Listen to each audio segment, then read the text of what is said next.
Libertad de Prensa de Adolfo Roberto Vázquez, que si lo llegan a encontrar realmente se los recomiendo. Y en el capítulo 6 trata un tema muy interesante, que es libertad de prensa y corrupción. Yo pensé que iba a leer todo el libro. No, todo el libro no. Pero sí decir que de todas las preciosas funciones que tiene la prensa libre, no es inapropiado detenerse por la actualidad del tema en aquella que la vincula a una forma de control de la corrupción, tanto en el ámbito público como en el privado. En ese sentido, el papel de los medios de comunicación es fundamental para dar a luz un fenómeno que evidentemente se mueve en las sombras y a espaldas del ciudadano común que solo soporta sus nefastas consecuencias. En muchos casos, en efecto, el Poder Judicial actúa bajo el estímulo de la denuncia periodística sobre la existencia de hechos delictivos, dentro de los cuales también se insertan los de corrupción, la persistencia y reiteración de la noticia por los medios, que impide que de tal denuncia caiga en el olvido y sirve de acicate para aquellos que tienen una responsabilidad en orden a la buena marcha del proceso judicial, que se origina en consecuencia. Y a la vez la prensa, cuando es seria y responsable, controla el desenvolvimiento de los procedimientos y explica en forma llana y simple, sin los tecnicismos propios de abogados y jueces, los pasos procesales cumplidos en las causas, todo lo cual brinda la necesidad de transparencia que se necesita y que siempre en cuestión se impone. Al respecto, en estas épocas en las cuales el fenómeno de la corrupción no es ya propio de los países periféricos, sino que abraza también a los países centrales, la prensa tiene una responsabilidad histórica que cumplir y que de ningún modo puede ser coartada, y antes bien debe ser no solo facilitada, sino incentivada por el Estado y especialmente por el Poder Judicial en el ámbito de su incumbencia. Esto es Libertad de Prensa del libro, ¿no?, de Adolfo Roberto Vázquez. La verdad es que, si bien la libertad de prensa aparentemente, y en estos tiempos la tenemos garantizada, lo cierto es que cada vez que un periodista ha salido a decir, y esto no me canso de decirlo, ha salido a expresar o a comentar algo que no le gusta al presidente, cae una carta documento. Cuando hay cosas más interesantes para resolver, ¿no?, que enviarle una carta documento a un Jorge Real, a un Arili Salah, y la lista es larga, ¿no?, o persecuciones varias. De todas formas, en lo que refiere a la libertad de prensa, yo quería también utilizar la palabra libertad y hablar también del libertinaje de prensa. Porque en estos días hemos visto periodistas que han sido voceros, han actuado de voceros presidenciales de la República Argentina, de distintos medios, que de pronto, frente a los audios que se han descubierto o se han puesto a la luz pública, han dado absolutamente vuelta su discurso en los grandes medios. TN, La Nación, de pronto encontramos que Jonathan Vial, no quiero dar nombres, pero la verdad que el listado es largo, han dado absolutamente vuelta el discurso. La pregunta es entonces, ¿a quién responden? ¿Respondían al presidente? ¿Respondían a la Casa de Gobierno?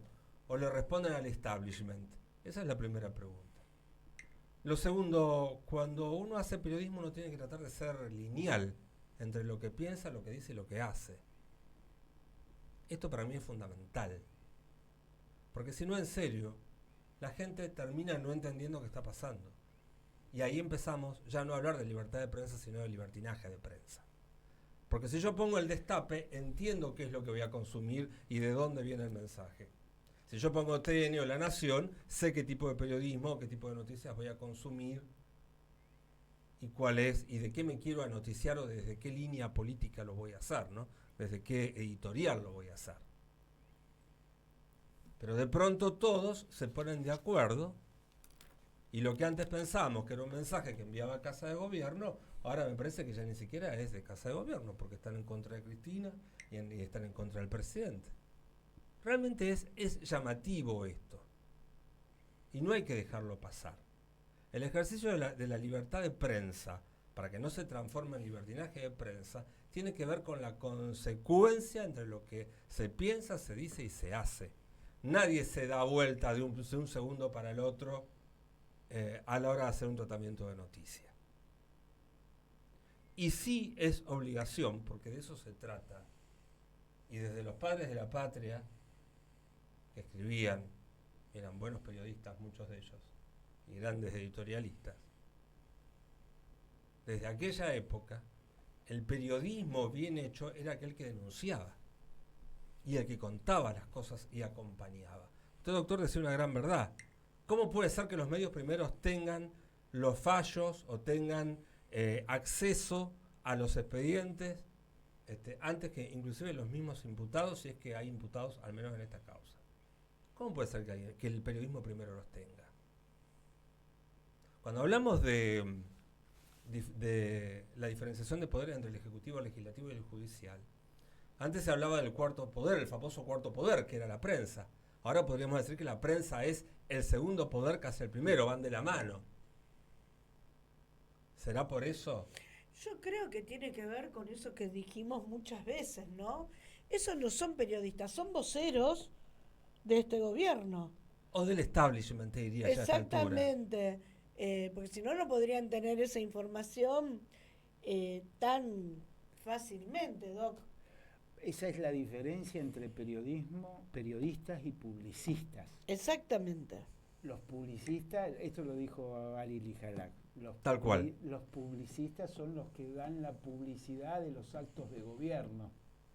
Y son esos que se jactan de ser periodistas independientes, además, que es lo más grave. Y que independiente no tienen nada. Para terminar, les quiero recomendar una película que está online gratuita, que yo la tengo cargada para ver esta noche, que se llama Goebbels y el Führer. Impresionante. Porque Goebbels, y así uno empieza también a estudiar un poco la instancia de la comunicación, ¿no? De cómo, Claro. ¿no? Y la parte teórica, si se quiere, fue el padre de la comunicación del señor del bigote, a quien que yo nunca nombro, ¿no? De Hitler. Entonces, hay que pensar eso. ¿Qué se comunica? ¿De qué manera se comunica y qué se cuenta? ¿Y por qué? Una gran pregunta que se hacía el doctor, no me acuerdo si al aire o fuera de aire lo charlábamos, pero ¿por qué finalmente, en realidad, uno invierte la historia? Y tal vez deberíamos hablar, porque ya el presidente lo conocemos, ¿cómo es que llega un presidente o una sociedad a votar a un presidente? Y eso me parece que es lo importante y se puede relatar a través de los medios. Tanto que la semana que pasó, todos los trolls y todos los que estaban en carajo y todos los que hablaban, se pusieron, hasta ellos, criticando, todos los originales libertarios, como Danan, como salieron a criticar al presidente. Qué raro todo. Es digno de estudio. Ahora, vos fíjate esta información.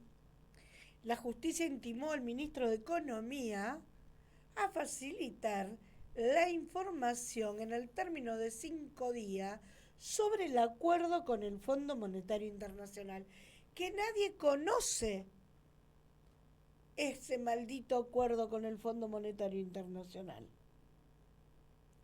Son todas, cada vez que se le pregunta, son todas evasivas. Y así conducen el país. ¿Conducen? Bueno, conduce, una forma de decir. Yo, Sí. si puedo hacer una, si se quiere, un ingrediente más a la editorial de Andrés, que ya lo dije varias veces en este programa y me parece que es muy importante que la audiencia tome conocimiento de esto. Cuando la información no es fidedigna, no es honesta, no es transparente, las democracias son de baja intensidad, porque el ciudadano que elige engañado de lo que elige. Por eso es muy importante tomar conciencia que a veces la ciudadanía es la que elige este tipo de personaje y el problema está en lo social y no en lo individual de quién es o quién no es eventualmente el presidente de turno. Totalmente. Y además, porque los presidentes pasan, las sociedades quedan. Lo que hay que ir investigando es cómo se va llegando a esto. Y es cierto, cuanto más va bajando la calidad de la información, porque finalmente, pensémoslo de esta manera, ¿no? También, Claudia, decir, un obrero que se levanta a las 4 o 5 de la mañana, tiene que tomar, bueno, en Buenos Aires tomará trenes, aquí 2 colectivos, trabajar todo el día en la fábrica para volver agotado, cansado y quizá comer, estar un ratito con la familia e irse a dormir y al ciclo. No tiene tiempo para pensar todo esto que nosotros podemos decir y analizar desde un estudio de radio, de streaming y demás.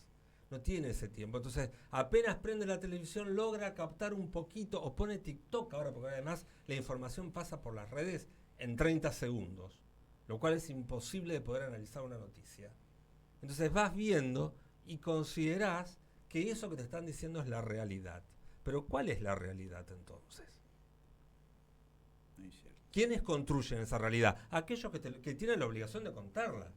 Entonces, si aquellos que tienen la obligación de contarla cuentan algo de fantasía, y la gente no va a tener tiempo de discernir. No va a tener tiempo de discernir.